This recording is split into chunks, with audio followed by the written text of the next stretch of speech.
me pick my own topic. So I hope that you get something valuable out of this. And I wanted to thank the OUBEP team and Alex for inviting me to do this. I really enjoyed the program, and I'll go into a little bit more about that as we go through. And so I'm going to tell you a little bit about myself and a little bit about Industrial Revolution and my interest in it and the state of manufacturing today after all the market disruptions we have. And a little bit about why transformation fails at big companies, and then the focus that I take to the table on people, process, and technology. So just to give you a little background, I've spent over 30 years in manufacturing. I was in college on a basketball scholarship. Actually, I was planning to be a doctor or something, and I ended up working a summer job at a chemical plant, and just loved seeing how things worked and learning how things worked, and working with people who had their hands on the process. So I ended up changing my trajectory and started working at Sterling Chemicals, which was an old Monsanto chemical plant in Texas City, Texas, in '89. So I learned instrument, electrical drafting, and then design. And they brought me on, because I had computer aptitude, they brought me onto the systems group. So we did panel board to DCS migration. So that really dates me for anyone who is familiar with that area. And so I became a programmer. And a lot of the language was in assembly, so again, that dates me. But we put all of the controls onto DCS, and then I worked with operations and learned the process and wrote code to improve the process. There was one time in the late 90s that there was a union strike and then a lockout, and I ended up working as an operator for 4 months, and that really changed my perspective. They put me on the control board. I said that they didn't want me outside because I spilled some wastewater or something. And so they put me on the control board because I had written all the code and I had trained everybody, and I was running waste treatment. So it wasn't all of the processes running. But I realized that operators, with their hands close to the process, see things from a different perspective than the engineers do. And they really learn this nuance about running a unit that the engineers don't experience because they're not there. And they learn all the workarounds. If something doesn't work right, they just figure the workaround and then get to where they need to go. So after that experience, I spent 4 months, 12-hour days on the board, and I actually improved all of the alarm conditions and the control and everything, partly to keep myself awake at night, but also because I could see now it from the operator's viewpoint. So I spent the rest of my career doing a bottoms-up approach to making changes in the operating units, and which I believe led to my success. So in 2005, Sterling kept going bankrupt, and so I ended up leaving the company and joined Biomaterial Science. They had a plant, or have a plant, in Baytown, Texas, and later Covestro, they spun off material science and became Covestro, and that was in 2015. And so then again, I started as a control engineer, and I was working in the MDI plant, learning the process and doing really the same thing as far as making improvements, working with operations. And as a development opportunity, they offered me a unit lead position. So one of the units that I had fully automated, I became the unit lead for it, and that eventually came to a plant manager position where I had the entire production train of MDI intermediates from mononitrobenzene all the way through to MDA production, which is a pre-stock into MDI. And it was really a great experience. I loved being in operations because every day was a new problem. There were actually 6 production trains, and there was always something happening with maintenance or operations or the supply chain issue or something like that. In I think it was 16, late 2015, early 2016, Covestro asked me if I'd be interested in a senior leadership role in Germany over global process control technology. And I told them that yes, I did want to be considered for that. And I didn't think I would get it because I'm not German, and I don't have a PhD in chemistry or chemical engineering or any business acumen. So I didn't think that I actually had a chance. A few months later, they did interview me, and apologies, that was 2017. They did interview me, and I was selected for the position, and I moved to Cologne, Germany, and I was in that role for about 4 years. So I was over all of manufacturing technology, but this was everything from electrical power supply going to the units and what we did with the data. And the board asked me to implement Industry 4.0, and that's a big ask in a single sentence without really understanding what that means. And I think they were looking for magic, and it doesn't happen that fast. That's part of the hype that goes with advanced technologies. But what my team did is we looked at, what do we have now? And we built on top of our data historian a platform which included machine learning and AI algorithms to make improvements. And I'll go into a little bit more detail later. During this time while I was in Germany at Covestro, they did send me to the OUBEP program. And up until going to Oxford, I really did not pay any attention to anything happening in business. I strictly was focused on the technical and manufacturing and operations. And I didn't, and I was actually a little begrudged about having to go and learn something, but it really changed my perspective. I realized that I was doing myself a disservice by not paying attention to what's going on in the market and all the business aspects. And I still feel like I'm playing a bit of catch up, but I'm much more comfortable in this space than I was beforehand. So I do recommend that you do any pre-read and you do the activities as outlined. It does make a difference, but you're really going to enjoy that week together. We had 2 weeks, and there was a heat wave while we were there. So, but it was a really good experience, and I wouldn't change it for the world. I did at the beginning of 2021. Well, actually, in 2020, I flew from Frankfurt to Houston to visit family, and I caught COVID, of course, and the border shut down, and I ended up not returning to Germany. Covestro did move my position and back to the U.S., and I stayed working from home in a remote role for about a year. But I did leave Covestro in 2021 and joined Stanley Black & Decker. Mostly, I wanted something new to do, so I took everything I knew about technology and manufacturing and applied it to discrete manufacturing and as well as additive manufacturing. And I did leave Stanley last year. They had a lot of financial difficulties, and there was a large layoff, so I volunteered for that. So what am I doing now? So I'm actually doing a variety of things. When I left Stanley, I got a nice package and was going to take some time off, and I kept saying no to opportunities. And then I realized, well, maybe I just start my own business and start doing my own thing. So that's what I've done. There's a couple things of note here. So I work with Momenta as a venture partner, and part of what I get to do is talk to all of these industrial technology startups and advise them on what they're doing and maybe help decide whether or not Momenta is going to make an investment. And so it's really very interesting. Now, it is a part-time role, so it gives me time to do other things.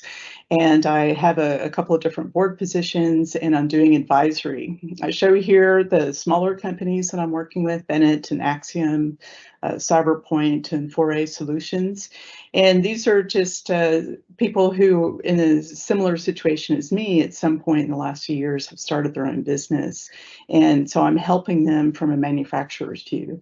And what's quite interesting is that MIT, I am working with the manufacturing at MIT team as an advisor, and giving them, again, the manufacturer's perspective on a consortium that they're building. So next week in Cambridge, they're having their symposium, which I'll be a part of, and I'm really looking forward to that. And I have thought about getting a full-time job again, but I think this is more fun, kind of doing it like this. I now actually make enough to pay my living expenses, so I feel encouraged by that. But I want to use this influence that I have to improve the state of manufacturing, because when I look at that bottoms-up approach that I learned back in the 90s, and I see many organizations don't do that, that's a top-down push, I think that it's a disservice to the industry, and want to help that. So I can't see the time here, so let me check. Okay, we still have time.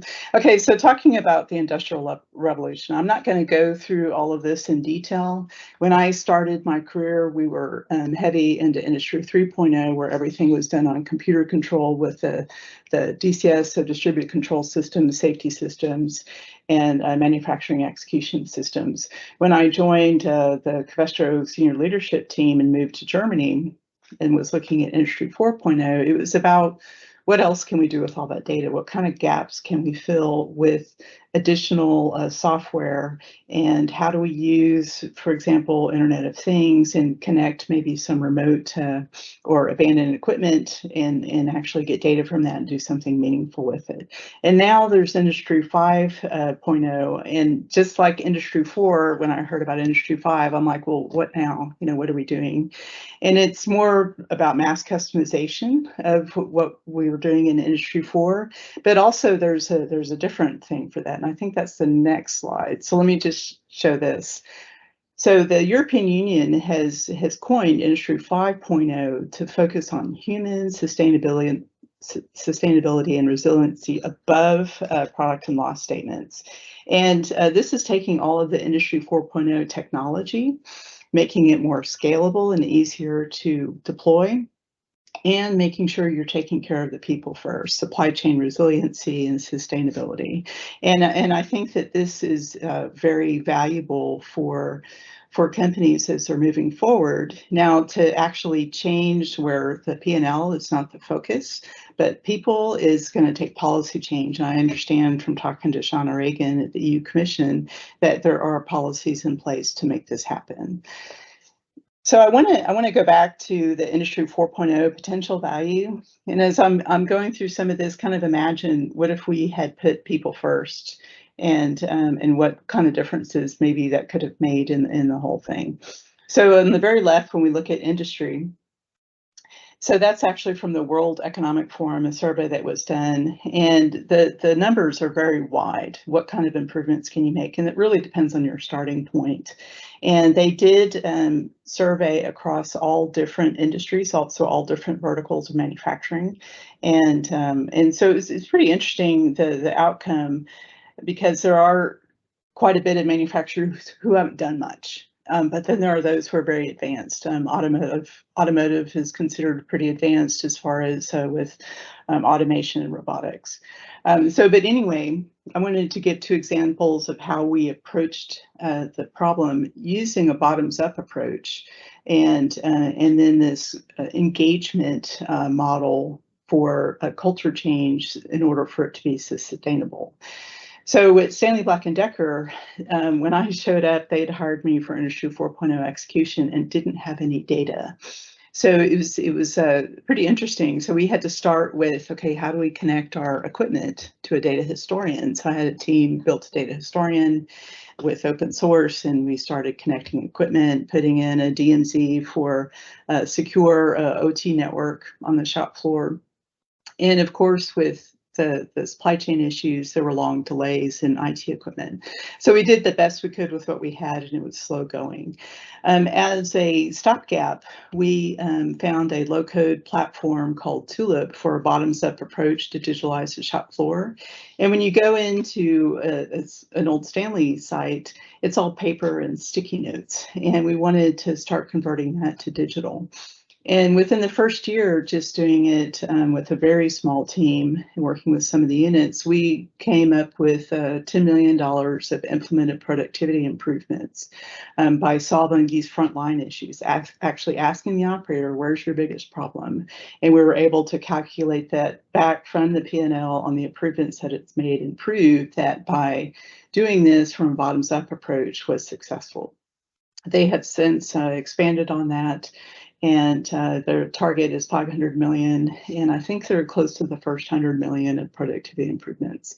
So at Covestro, I mentioned that we built a 4.0 platform on top of 3.0 solutions. And, in order to have the money, you have to prove, what's going to happen. And after you fix something, it's hard to prove it. So what we did is we looked at 1 year that Covestro was fully sold out, and any unplanned outages they had due to equipment failure, and calculated back to how did that affect the EBITDA that year. And so this 1 year that we looked at, the unplanned outages resulted in 120 million euro of EBITDA loss. And so we analyzed all of those root cause analysis, and we found some operator errors, but it was really about the data not being quality, not being correct that they're responding to, or them not believing the data. So there were several incidents of that. So we put together a tech stack based on the results what we look for with different machine learning algorithms, machine learning for rotating equipment and things like that. We also added data quality check on, are the sensors bad? So machine learning sensors, and implemented a change management that was similar to that bottoms up approach that I described earlier, getting the operator input. Hey, does this make sense to you? And we've started in China at our Shanghai plant in Caojing, and actually implemented some of that, improved some of those ideas. And what that does is that helps gain ownership from the end users. And now today they're still rolling it out. I still meet with my protege every month, and the end users are responding to the data. So they're able to actually solve problems before it takes the unit down, by responding to that data, and their OEE is generally at maximum. So when we look at the state of manufacturing today, and this is part of why I really enjoyed going to OUBEP, and I think that the timing was perfect, because that was in 2019, the summer of 2019, and of course later that year was when the pandemic started and everything just fell apart. And I actually, was watching the news and I understood what they were talking about. So thank you, Alex, for that. So some of the things that affect manufacturing today, so the labor shortage. So this is definitely a real thing, and with 2.1 million unfilled jobs, manufacturing jobs expected by 2030. And this is because of delayed growth and speed of operations. And there's a lot that didn't happen that first year during the pandemic. And had we not distributed supply chain all around the world, and we're dependent on making something in a low-cost country and then shipping it to another country to sell it, then we would have not had the same kind of negative impact from the disruptions. There is definitely a generational shift. What I've seen is that the younger people come into manufacturing and they don't like it because the technology is outdated, if there's technology at all. But the older people are retiring, and so there's definitely a gap there. The skills gap, so 70% of errors in manufacturing caused by humans, and part of this is because the data is not good, or maybe they don't, there's too much turnover and they haven't got the right training in order to do that. And then, of course, we're all aware of the increase in disruptive events, and that's happening, and I don't think that's going to get any better with the way the world looks today. And we have to work on transforming the workforce, and of course moving to the cloud. In manufacturing, this is actually really happening now, where they're putting data in the cloud and doing analytics in the cloud instead of having everything on-prem, which does make things easier to deploy, scale, and then analyze. So I want to just point out one of these topics, the Great Resignation. So this is actually true. I consider myself part of the Great Resignation when I left Covestro in 2001. And but manufacturing here for worldwide, this is just US. US since January 21 by industry is 6.8 million. So within about a year and a half, 6.8 million people left manufacturing jobs in the US. and which is 40% separated. And there's all kinds of different reasons for it, but basically they're looking for better opportunities is one of them. So when we look at transformation and wanting to make a difference, so the idea that you should have is that you want to augment the workforce with technology. But why does it fail? And when you put aside the hype, because everyone's still looking for magic, I still have questions where people call me and say, hey, I've got 15 minutes. What can I tell them to, how are we going to solve this problem? I'm like, that's not something you do in 15 minutes. It's years of engagement and analysis. But when you look at what's really happening, people are resistant to change. And if you don't do what's necessary to engage and onboard the operator or the maintenance hand, then you won't be successful, or success will take much longer to get there. I did some experiments when I was a plant manager in Baytown where, top down would say, hey, you're going to do this now. We would be like, okay, and then just kind of wait and see. And nobody ever checked on it or asked about it. And it clearly wasn't important. The next initiative was going on. So there has to be some real engagement there. Poor onboarding of projects. The engineers do a good job and they hand it to the unit and they're like, here, and that's not what you need to do. You need to make sure you work with operations and that it gets implemented properly. And then the technology. So the quality of the data and availability is actually quite limited. And there are many companies trying to implement on top of old broken systems. At Stanley, the Wi-Fi in the factories had been installed in the 90s, and it just wasn't powerful enough didn't have enough bandwidth to actually do what we wanted to do in most cases. So my hope, and why I'm still working, is that I'm hoping that with Industry 5, it will actually make a difference by putting people and planet first.